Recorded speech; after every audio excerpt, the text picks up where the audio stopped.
Huwag magtaka kung ako ay Alam niyo yung sitwasyon na hindi kayo, pero ang turingan niyo ay parang kayo. Pareho kayong nararamdaman, pero hindi kayang ipaglaban. Ito yung sitwasyon na wala ka karapatang magdemand. Wala ka karapatang magalit, magselos, manumbat, dahil wala namang kayo. Ito yung sitwasyon na kapag nahulog ka, talo ka. Gusto mo, pero hindi pwedeng sabihin. Dahil baka masira pa kung ano na lang ang meron sa inyo.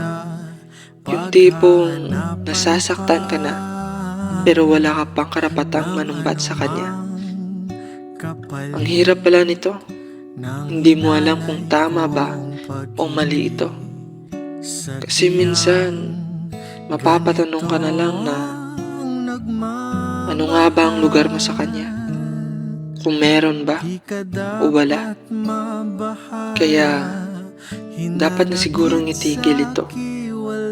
Lalayo na muna ako sa sitwasyong ako ang talo. Pero salamat dahil kahit hindi naging tayo, naging mabuti ka rin kaibigan kahit papano.